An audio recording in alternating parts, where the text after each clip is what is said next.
como el rendimiento mínimo que espera obtener un inversor por concepto de la inversión realizada, ¿no? Para que de esta manera pueda compensar también el costo oportunidad al cual renunció, siendo que al invertir en este proyecto ha dejado de lado alguna otra opción, alguna otra buena opción, y eso representaría su costo oportunidad, que conceptualmente es una lógica que venimos manejando desde hace mucho tiempo, ¿no? Pero también dentro de lo que es, pues, la inversión existe algo llamado costo oportunidad de capital, que hace referencia al costo oportunidad por concepto del capital eh, que tú inviertes en un proyecto, en una startup.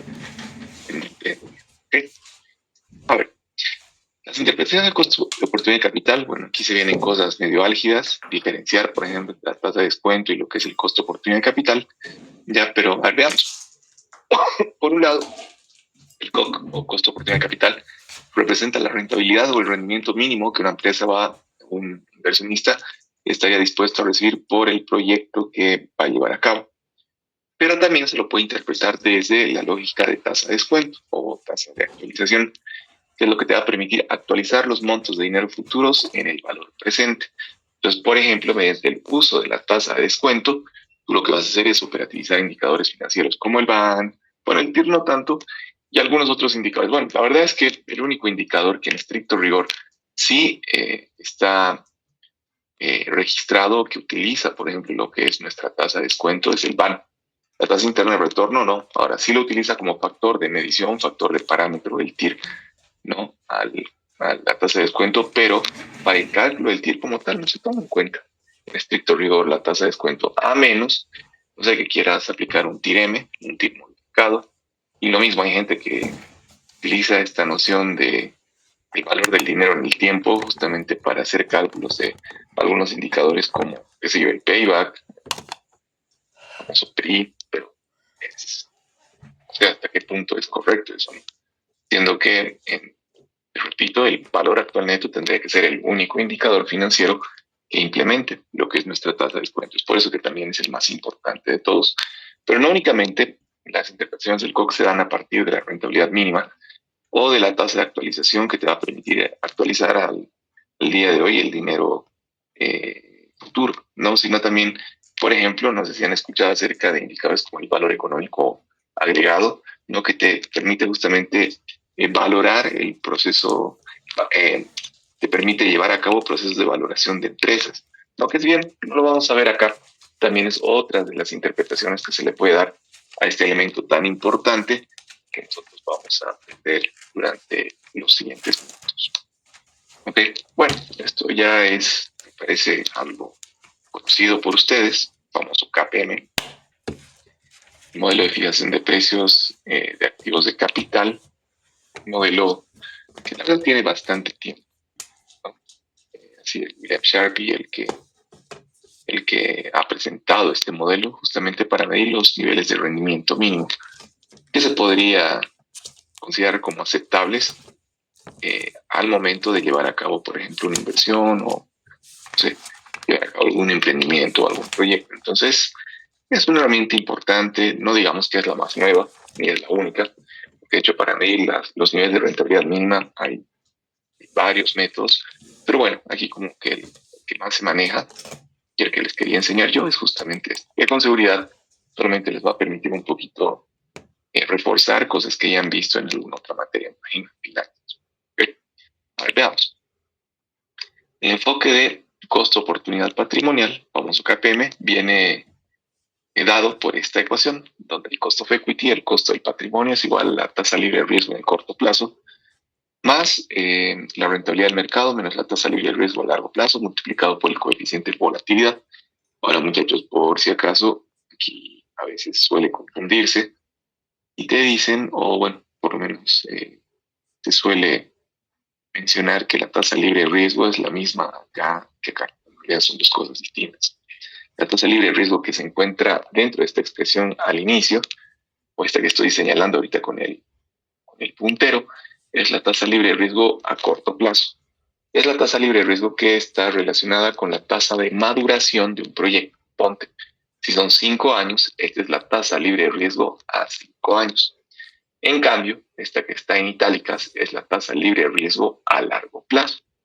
¿Ok? Entonces, tome en cuenta, por ejemplo, tasas de maduración que parten de los 20, de los 30 años y que perfectamente al restarse, por ejemplo, la rentabilidad media del mercado, van a dar como resultado esta expresión dentro de lo que es pues la fórmula para la obtención del cost of equity o el costo del patrimonio. Bueno, a su vez esto se multiplica por el famoso beta apalancado, en este caso, lo que está referido al coeficiente de volatilidad para la industria a la cual pertenecemos en el marco del mercado. Pero bueno, vamos un poquito a la nomenclatura. Ahí está el KS, el costo of equity, el costo de capital o la rentabilidad esperada. Ahí tenemos la tasa libre de riesgo a corto plazo, que estoy marcando ahorita con mi puntero. Luego tenemos las expectativas de riesgo del mercado, que al restarse de la tasa libre de riesgo a largo plazo. ¿Dónde está mi tasa libre de riesgo a largo plazo? Caray, se ha borrado. Pero esta es la tasa libre de riesgo a largo plazo. ¿Ya? Entonces restas en lo que sería las expectativas de riesgo del mercado menos la tasa libre de riesgo a largo plazo y vas a obtener la rentabilidad del mercado o el rendimiento medio del mercado. ¿Okay? Esto lo vas a multiplicar por el coeficiente de volatilidad y bueno, vas a tener como resultado la rentabilidad esperada. Ahora, muchachos, miren, existen formas, digamos, ¿no? Unas son interesantes. En el caso de Ibbotson y Dimson, que son dos estadistas estadounidenses, han encontrado una media aritmética, de hecho por eso se le conoce la media aritmética de Ibbotson y Dimson, para reemplazar en las expectativas de rendimiento del mercado. Es decir, es perfectamente aceptable y de hecho la literatura en finanzas lo reconoce como una expresión válida, ¿no? Es dotar a las expectativas de rendimiento del mercado que resultan de la renta, la expectativa de riesgo del mercado menos la tasa libre de riesgo a largo plazo, un valor, una media aritmética, ¿no? Que en este caso es el 6.5%. Entonces, les decía, dentro de lo que es literatura de finanzas se reconoce a la media aritmética de Ibbotson y Dimson como un valor que, bueno, es reconocido por muchos expertos, ¿sí? Por muchos tratadistas en el tema financiero. Entonces, ustedes perfectamente lo pueden reemplazar. ¿Y de dónde obtienen esto? Han hecho un levantamiento justamente de el delta diferencial de las expectativas de riesgo y los rendimientos de la tasa libre de riesgo en el largo plazo por aproximadamente 100 años. Han tomado una base informativa pues muy amplia y ese valor, que en realidad es una media aritmética, justamente es lo que utilizaron Ibbotson y Dimson y han dejado esto pues ahí como recomendación para que se pueda reemplazar por lo que son las expectativas del rendimiento del mercado. Entonces, ves que vean esta expresión, las expectativas de rendimiento del mercado con el 6.5%, bueno, quiere decir que se ha aplicado Ibbotson y Dimson. ¿Okay? Entonces, bueno, para tenerlo en cuenta también. Al muchachos, hasta acá todo bien, está todo claro. ¿Alguien tiene alguna pregunta, algún comentario o consulta? Entonces, ojito, ya saben, el Ibbotson y Dimson igual lo pueden considerar como un valor perfectamente, o como, bueno, en este caso un porcentaje perfectamente válido, una media aritmética que puede reemplazar los valores de las expectativas de riesgo del mercado o la rentabilidad del mercado, como también se le dice. Que repito, resulta la renta de las expectativas de rendimiento menos la tasa libre de riesgo en el largo plazo. Continuemos. A ver. El coeficiente de volatilidad, bueno, que es clave en este caso, ¿no? Que nos mide justamente qué tan agresivo, eh, un poquito eh, más conservadora puede llegar a ser una industria en el marco de cierto mercado, de un mercado en particular. Entonces, por ejemplo, este coeficiente de volatilidad beta, ya, cuando normalmente tiene valores mayores a 1, quiere decir que la inversión es agresiva, lo que significa que el proyecto en cuestión presenta un índice de rentabilidad mayor al promedio del mercado. Por eso es bueno en parte porque, digamos que si el mercado gana y qué sé yo, tu coeficiente de volatilidad es el 1.35%, quiere decir que tú vas a ganar 35% más que el resto del mercado o que el promedio, ¿no? Pero por otro lado, puede llegar a ser complicado también porque si el mercado pierde, al ser la inversión muy agresiva, bueno, imagínate que el mismo coeficiente de volatilidad es de 1.35, indica que podrías perder hasta 35% más que el resto de las industrias, ¿no? O estas industrias que se acercan, digamos, a la unidad. Por otro lado, hablamos de inversiones conservadoras, cuando los valores normalmente son menores al promedio del mercado, es decir, normalmente está por debajo de él. Entonces, ¿qué ocurre? Esta parte es conservador porque, bueno, si todo el mercado gana, tú vas a ganar menos que el promedio. Pero en el caso de que tú pierdas, vas a perder menos que el promedio también. Entonces, esto hasta cierto punto es bueno. Por otro lado, este coeficiente beta te dice que cuando es igual a 1, entonces la relación ahí es unitaria. O sea, se gana en función a los incrementos o a las mejoras a las ganancias, ¿no?, que percibe este mercado. La industria va a ganar eh, paritariamente, o en todo caso va a recibir ganancias que son proporcionales, por ejemplo, a las ganancias o a la rentabilidad que reciben el resto de las industrias del mercado. Y lo mismo, si pierden, tú vas a perder con ellas. Entonces, bueno, un poquito yendo a realmente la forma del cálculo. Aquí hay un ejemplo simple. Y a ver si desea determinar un beta. Para ello se ha tomado como rentabilidad del mercado el 38%. ¿Ya? Entonces este es el numerador, el valor obtenido de la bolsa de valores, y la rentabilidad del proyecto es del 43.7%. Entonces habría que dividir, perdón, este es el numerador y este es el denominador, 43.7 entre 38%. ¿Sale eso? Si tienen cálculo a mano, 33.7 dividido entre 38 nos sale 1.15. Fíjense, en este caso, al ser el 1.15 el coeficiente de volatilidad, quiere decir que esta inversión es agresiva, en parte, ¿no? Que en caso de ganarse o generarse ganancias, registrarse ganancias en este mercado, esta industria podría ganar hasta el 15% más que el resto de las empresas o de las industrias que componen ese mercado. Caso,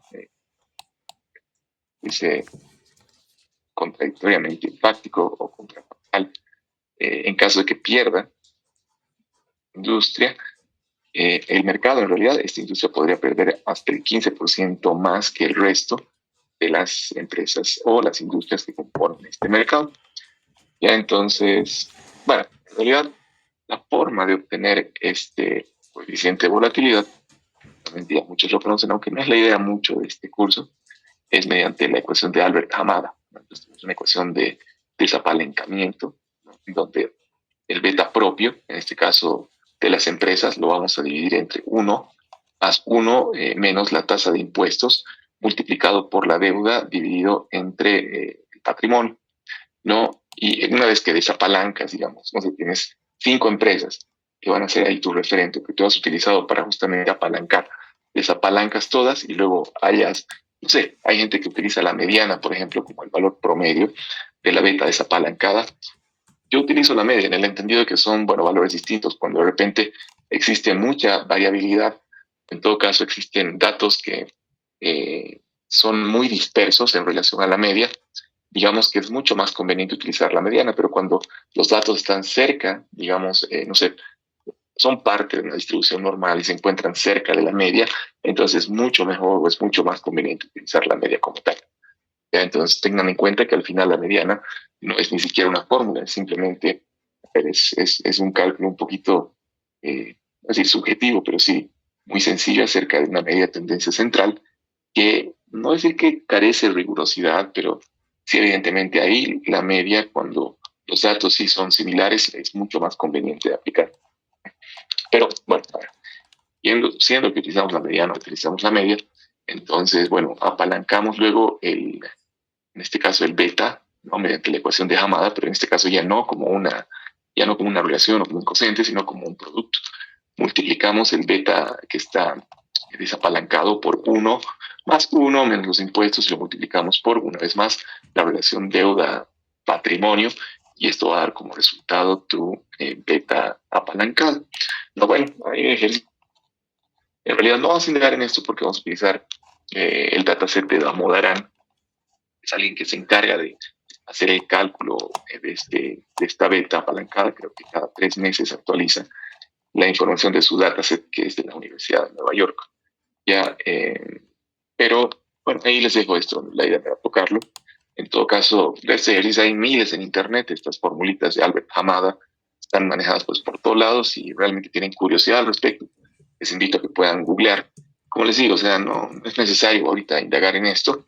Vamos a ir directamente a lo que es el costo de oportunidad de capital, ya, pero bueno, les comento un poco, ¿no? O sea, ahí está la ecuación de Hamada, hay muchas mucha información para que ustedes también puedan leer al respecto, aunque dado que vamos a ya directamente trabajar con, que se llama betas apalancadas, que se encuentran ya calculadas por datasets a los cuales vamos a acudir mediante algunos links que les voy a pasar, entonces es innecesario ver este procedimiento. ¿Okay? Entonces, bueno, aquí en todo caso, aquí comparte la nomenclatura de la fórmula. Tenemos un beta propio, que en realidad es el coeficiente de volatilidad que nosotros, bueno, está apalancado y que en realidad puede pertenecer pues a otra empresa y que lo que vamos a hacer es desapalancar mediante jamada, digamos, ¿no? Y el beta act es el coeficiente de volatilidad que ya está apalancado en proyectos comparables, ¿no? Y que, les decía, posteriormente vamos a proceder a apalancar, ¿no? Mediante la ecuación de apalancamiento de Hamada. T es la tasa impositiva para esta industria. En ella entendido que existen, por lo menos en Estados Unidos, tasas impositivas de distinta índole, dependiendo también de la industria a la cual pertenezca.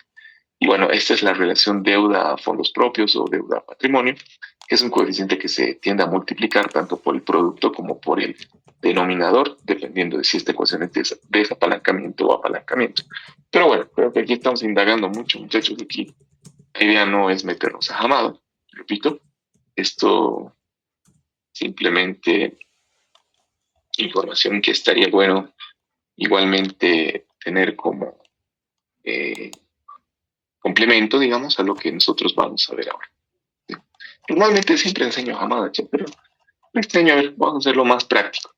Creo que es mejor irse directamente al punto. Y el punto está acá. Ya entonces, el modelo KPM que nosotros habíamos mencionado puede, mediante distintos escaladores, en este caso yo utilizo dos, hay gente que utiliza más escaladores, los que considero que son más pertinentes son tanto el riesgo país, ¿no? Como en este caso la relación o el cociente existente entre la tasa de inflación de un país, entre la tasa de inflación del país que se utiliza como referente, ¿no? Normalmente de Estados Unidos, digamos. Entonces, este modelo o esta ecuación para el modelo KPM, ¿no? Te permite un poquito nacionalizar o actualizar en términos de elementos que son propios del país en el cual se está haciendo el cálculo del costo oportunidad de capital, ¿no? Y que te van a permitir traer, digamos, no sé, a la realidad nacional otras variables, claramente es un ejercicio sumamente multifactorial, como la tasa de libre riesgo, que esto, por ejemplo, vamos a utilizar información del FED, aquí podemos utilizar el Ibbotson y Dimson, y el beta desapalancado, vamos a utilizar información de, en este caso de Damodaran, que igual está pensado para el mercado estadounidense. Entonces, si bien esta parte hace referencia a un costo oportunidad de capital referido, por ejemplo, a economías internacionales, particularmente Estados Unidos, al sumar estos escaladores, tanto riesgo país como cociente entre tasa de inflación de un país respecto al país de referencia, entonces terminamos poniendo esta ecuación en el marco de lo que son economías emergentes, ¿no? O en este caso que no siempre responden a economías pues desarrolladas.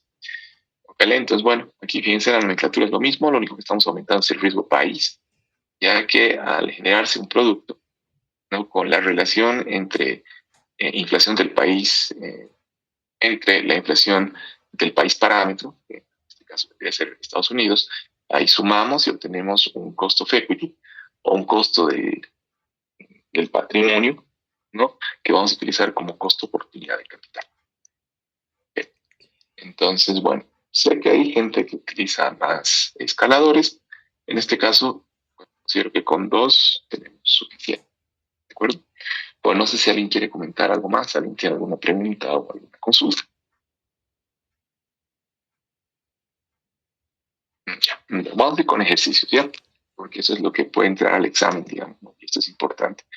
Ahí estoy el riesgo país. En algún momento hemos llegado a 23.028 puntos en o 2.328 puntos en que al dividir entre 100, tu riesgo país está por 23. Eso era más o menos a finales del 2024, que va a ser casi 2 años.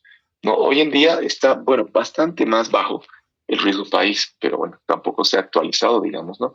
Tengo entendido que está por debajo de 500. Y obviamente dividido entre los 100 te da un riesgo país de aproximadamente 5, que es 4 veces menos, casi 5, de lo que ocurría hace un año y medio aproximadamente atrás. No ha disminuido el riesgo país, ¿no? Sin embargo, la inestabilidad económica, pues realmente complejo de la situación en Bolivia muy probablemente haga que el riesgo país como tal se vuelva a disparar. Esto particularmente estaba propiciado por el tema este del dólar, del tipo de cambio que en ese momento pues el paralelo había sufrido un incremento considerable. Estábamos hablando de que casi se había triplicado el tipo de cambio paralelo en relación al oficial. Entonces ha generado mucha inestabilidad. Bueno, era un tema complejo, ¿no? Sin embargo, bueno, ahora ha bajado. Creo que este día está, lo vamos a ver, y está medio viejito. Es una conversación entre nuestro amigo Carlos Chávez y el señor Alvera. A ver, continuemos. Veamos un ejercicio, apliquémoslo. Ya. La empresa Agroande, Sociedad Anónima, analiza la viabilidad de un proyecto de expansión en un país latinoamericano clasificado como economía emergente. Entonces vamos a utilizar acá nuestro KPM, nuestro modelo KPM para economías emergentes. Y requiere estimar tanto el costo del capital propio como el costo promedio ponderado del capital. Ajá. Bien, te pide el WACC, pero creo que el WACC todavía no lo vamos a calcular, no lo hemos visto. Pero bueno, partamos con el. Para calcular el costo de capital propio se utilizará el modelo KPM para economías emergentes, para lo cual se dispone la siguiente información. Fíjense, la tasa libre de riesgo internacional, probablemente lo añadido del Fed, está basada en bonos del Tesoro estadounidense, así es, a 10 años, y bueno, tiene un valor del 3.2% anual, es un promedio. Las expectativas de riesgo del mercado es del 11%, la tasa libre de riesgo, la tasa libre de riesgo a largo plazo es del 4.5%, el beta apalancado para este sector es del 1.15, es una inversión o es una industria relativamente agresiva, y el riesgo país fue asociado al mercado, el riesgo país asociado al proyecto, el país asociado al proyecto es del 5.8%. La inflación en el país donde superará es del 9.5% y la inflación esperada en Estados Unidos es del 2.1%. Ok, ya tenemos toda la información, vamos a empezar a trabajar. Ya, tenemos una plumita y le meteremos. Entonces, ¿qué nos decía? De memoria, porque estoy de memoria, lo tienen que manejar muchachos para el examen. Creo que será dentro de las 2 semanas. El KE es igual a la tasa libre de riesgo a corto plazo más las expectativas de rendimiento del mercado menos la tasa libre de riesgo en el largo plazo. Todo esto multiplicado por el coeficiente de volatilidad beta, que es un valor que ya tenemos. Ahora, aquí sumamos nuestros escaladores.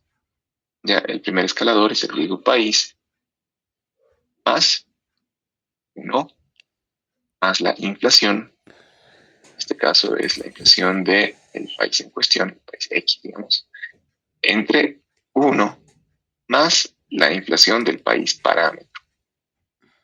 Bueno, si hablamos de tesoro estadounidense, en este caso el parámetro claramente Estados Unidos. No, y de hecho, aquí es la inflación esperada de Estados Unidos. Y a ver, continuamos entonces. Aquí en este corchete y empezaremos a laburar. A ver, bueno, reconoceremos primero los valores. Primero la tasa libre de riesgo en el corto plazo. ¿Es cuánto? Dice que es del 3.2%. ¿Ok? Este valor de, ¿qué más tenemos? De expectativas de riesgo del mercado, ya que es RM. ¿Cuánto es? Es 4.5, es 11%. Y a la tasa libre de riesgo a largo plazo es 4.5%. El beta apalancado es de 1.15. Ya la tasa, en este caso, el riesgo país es de 5.8. La inflación del país en cuestión, ¿sí?, es de 9.5, casi inflación galopante. Y la inflación del país, en este caso referente que es Estados Unidos, va a ser del 2.1%. 2.1%. Vamos a borrar nuestro carito.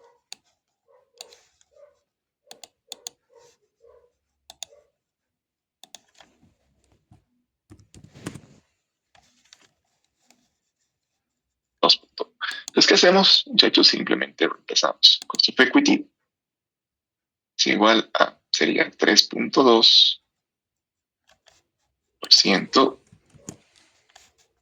más la diferencia, esto sería 11% menos 4.5% multiplicado por el beta, que es 1.15. Toditos, este es el único que no es porcentaje.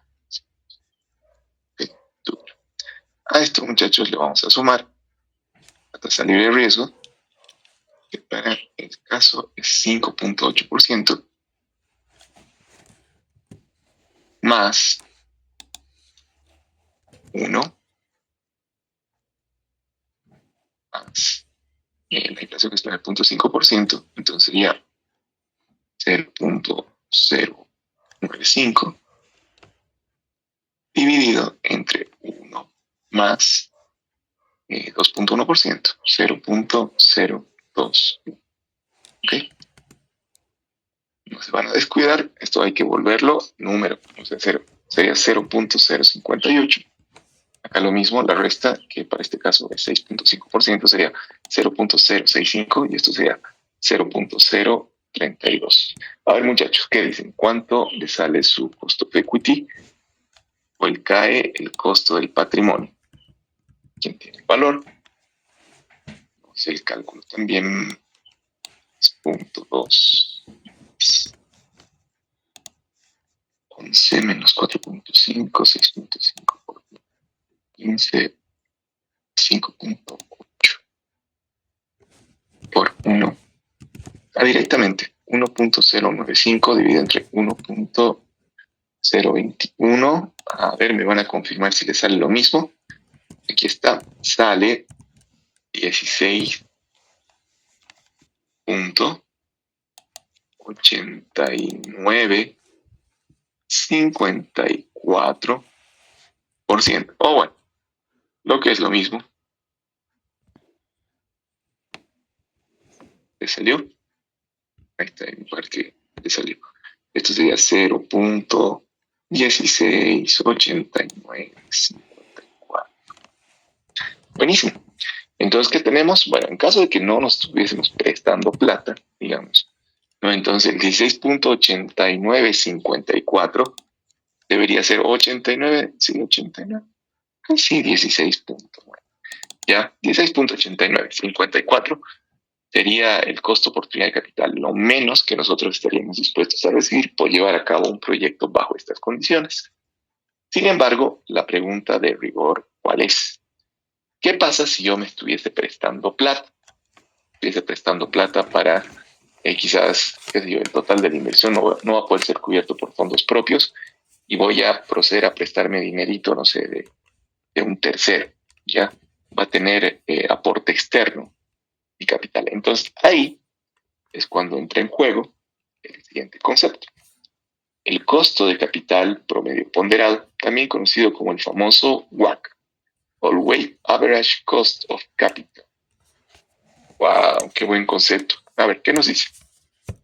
Al igual que el COC, que el costo oportunidad de capital, este modelo financiero es multifactorial, o sea, hay muchos factores, desde el costo de la deuda, el costo del patrimonio, qué sé yo, los impuestos, que también es importante considerar, o de repente, qué sé yo, la relación existente entre la deuda y el total de la inversión y el patrimonio y total de inversión.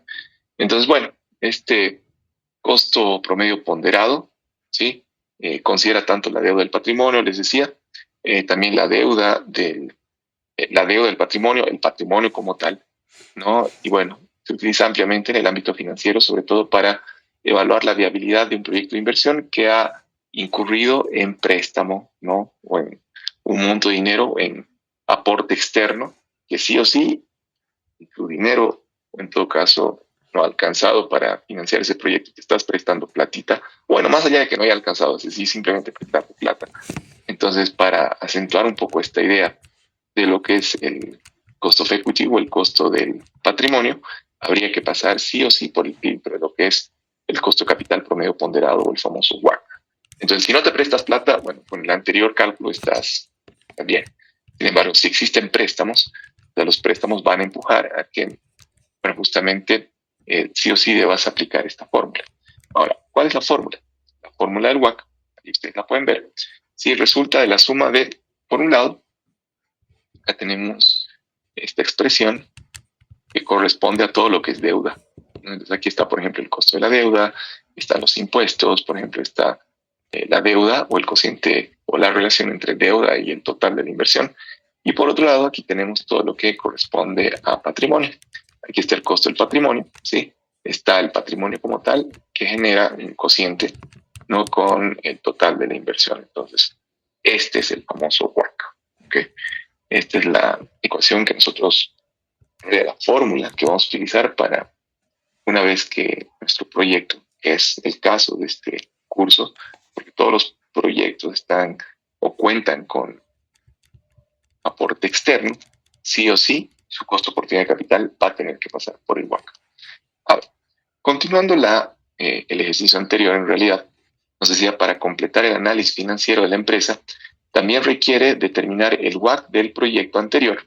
La inversión total asciende a 1.200.000. Ok, eso me voy a acordar, de los cuales 450.000 están financiados mediante deuda y 750.000 mediante aportes de capital propio. Ok, la deuda tiene un costo del 4.6% anual y estará sujeta a la tasa impositiva corporativa vigente en Bolivia o el impuesto a la utilidad de las empresas, que para este caso es del 25%. Ok, entonces, a ver, acuérdense, total de inversión es 1.200.000, 450 están siendo financiados y los 350 es capital propio.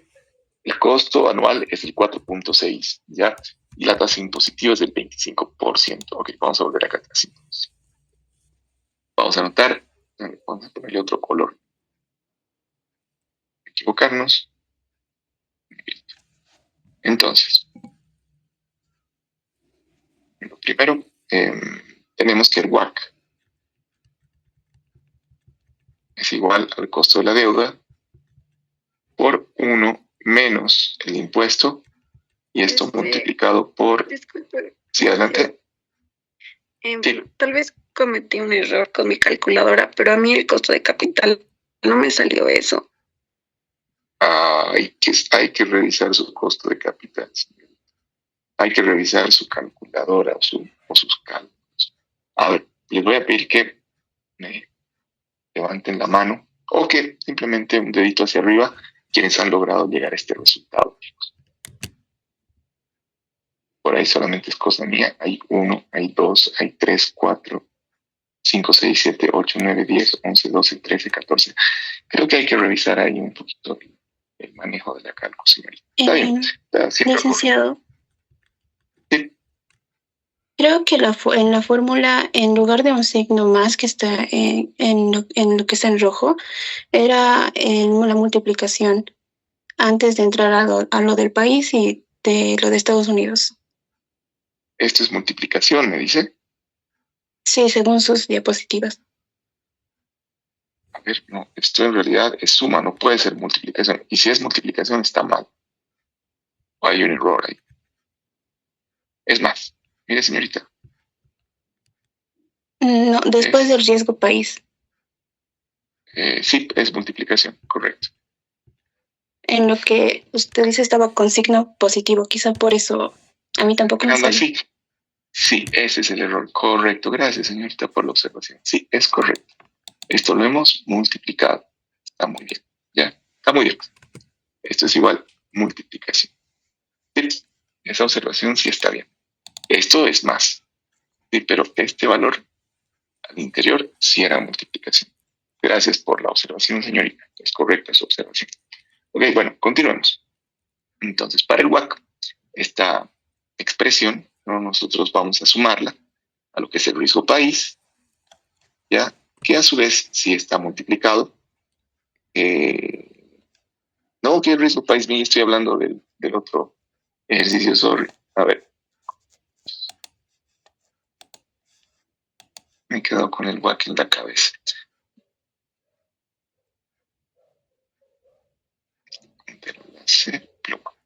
Ya, entonces, ¿en dónde estamos?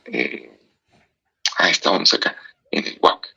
Entonces, bueno, ese cost of equity lo multiplicamos por el cociente patrimonio entre el total de la inversión.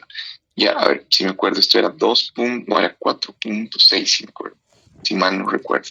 El costo de la deuda es 4.6%, ¿ya? Multiplicado por 1 menos el 25%. Y esto a su vez multiplicado por el cociente de cuánto era la inversión total, era 1.200.000, me acuerdo. 1.200.000. Y la deuda era 450.000. Súper. A ver, todo esto corresponde a deuda. Esto vamos a sumarlo, que sería, a ver, el valor que aquí me sale 16.8954%, que es el costo del capital. Y esto lo multiplicamos por la relación, en este caso patrimonio, y patrimonio era, bueno, el 450 menos 1.200.000 es 750. Esto sería 750.000 dividido entre 1.200.000. Perfecto. A ver, muchachos, veamos. ¿Cuánto nos sale el WACC? Estamos haciendo simplemente actualizar este ejercicio con los valores que nos han dado en la otra diapositiva. Veamos. 4.6 por 1 menos 0.25 por 450 entre 1.200. Esto más resultado por 750 entre 1.200. A ver, 11.85. ¿Me confirman, por favor? 11.80. Eso, 11.85%. Entonces, este es el WACC, el costo de capital medio ponderado, que nosotros utilizaríamos como la tasa de rentabilidad mínima, ¿no?, para este proyecto. ¿Estamos de acuerdo, chicos? A ver, ¿alguien tiene algún comentario? ¿Alguien tiene alguna consulta? Tenemos todavía varios ejercicios para estar practicando, igual para ir preparándose para el examen y para poder reemplazar esto también en su trabajo, que va a ser necesario. ¿Todo bien? Entonces, ¿es 4,6% por 1 menos 21% o 2%? 25%, estimado. 25. Según la diapositiva. Y esto era 450, era 25, creo, ¿no? Era, sí, 25% y 4.6%. Sí, estaba bien. Ya está el enunciado. Ya, muchachos, a ver, haremos uno más, ¿les parece? ¿Sí? Sí, licenciado. ¿Qué les parece este ejercicio? A ver, veamos. La primera parte, solo para hallar el costo de equity. Ya vamos a reemplazar directamente valores, chicos. Ya, la empresa internacional estaba hablando de un proyecto de inversión a 5 años en un país emergente. Para determinar el costo capital mediante el KPM para economías emergentes, se cuenta con la siguiente información. La tasa libre de riesgo internacional en esa tasa de moderación es el 3.4%, es decir, tasa de moderación de 5 años. Ya es la tasa libre de riesgo a corto plazo. La expectativa de rentabilidad del mercado está basada en la media aritmética de Ibbotson y Dimson. Ojo, entonces ahí la rentabilidad del mercado, ¿se acuerdan? La resta de lo que es las expectativas de nuestra tasa libre de riesgo, directamente ya va a ser un valor cerrado, que es la media aritmética de Ibbotson y Dimson, 6.5%. La beta apalancada relevante para el sector, según Damodaran, es 1.41. Bueno, claramente muy agresivo, está muy agresiva la industria a la cual pertenece este proyecto. El riesgo asociado al país donde se ejecutará el proyecto es de 7.25 y la inflación en el país emergente es de 10.8 y la inflación esperada en Estados Unidos es del 2.6. Ya, muchachos, para no cambiar, pues son muchos datos, no me voy a acordar, lo voy a hacer acá arriba, ya, pero ya directamente reemplazando los valores. Aquí, veamos. El costo of equity es igual a la tasa libre de riesgo. ¿Cuánto es? Me dice la tasa libre de riesgo es 3.4%. Aquí está. 3.4. 3.4%, ya. Esto sería más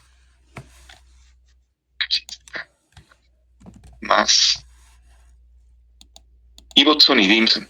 Entonces, lo que inicialmente era las expectativas de mercado de una tasa libre de riesgo en el largo plazo, ya va a ser directamente esto, 6.5%. Ya, por lo tanto, esto sería más 6.5% multiplicado por el beta apalancado, que en realidad es de cuánto, aquí está, 1.41.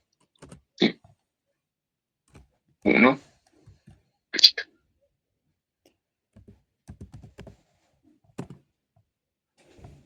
Caray.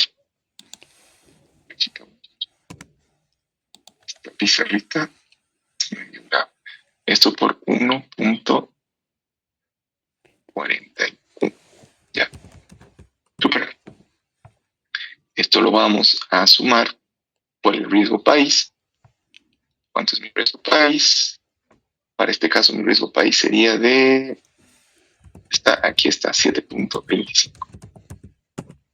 7.25% multiplicado por el país emergente sería relación 1.108 dividido entre 1.026.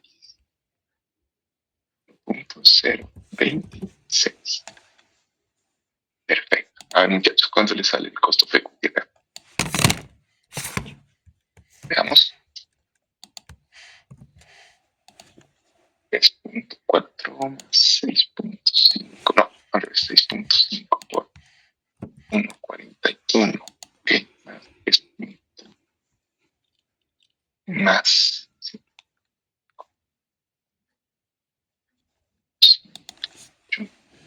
1.026. A ver, sale 20.39%.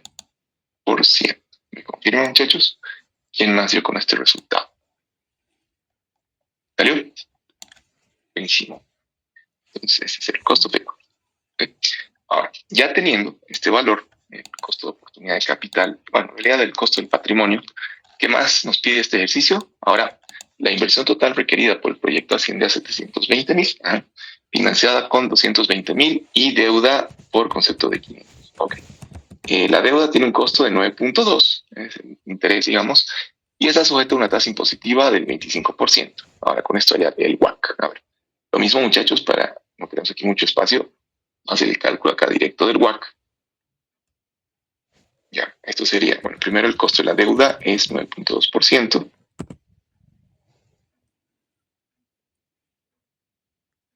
Multiplicado por 1 menos 25%.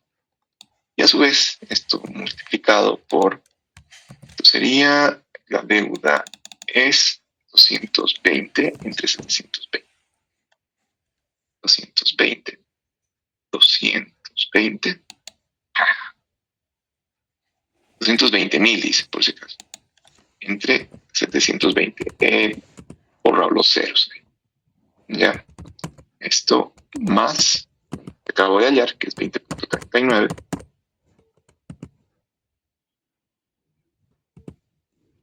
Multiplicado por 500 entre 720. ¿Sí? A ver.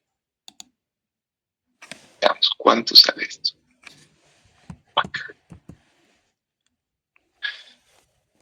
0.2 por 0.75 por 220 entre 120 más 20.39 por 500. A ver, sale 16.268. Sí, sale ese resultado, Elick. Buenísimo. Sí, 16.268. 26,8 en realidad. 27,8%. Ya, entonces, en este caso, sí, aquí el WAC 16.26, perdón chicos, no tenía espacio, 0.8% o 16,27 directamente vendría a ser el costo de capital promedio ponderado. Es decir, esta va a ser la rentabilidad mínima para este proyecto, ¿sí? Teniendo en cuenta este contexto o estas condiciones. Ya muchachos, entonces, bueno, han visto, los ejercicios van por ahí. En realidad son aplicar dos fórmulas, tener en cuenta bien el tema de los signos, de cuándo se suma, de cuándo se resta, pero algo complicado más allá que reemplazar creo que no se ha hecho acá. De hecho es bastante sencillo. A ver, creo que tengo un ejercicio más. A ver, tengo este ejercicio. Le voy a dar una firma para la primera persona que levante la mano, ¿ya? Y me diga cuál es el resultado, tanto del cost of equity como del WACC. ¿Ok? Yo ya tengo el resultado. Entonces, para aquel o aquella persona que logre, va a tener una firma en la clase presencial, que ojalá sea este siguiente martes. Ya, a ver, laburemos muchachos. Hay una sola firma. Van a levantar la mano, por favor. Ya, levantan la mano y al primero que levante la mano, a ese es a la señorita o al caballero, al que le voy a dar su firma. ¿Ok? Entonces, ya saben, muchachos.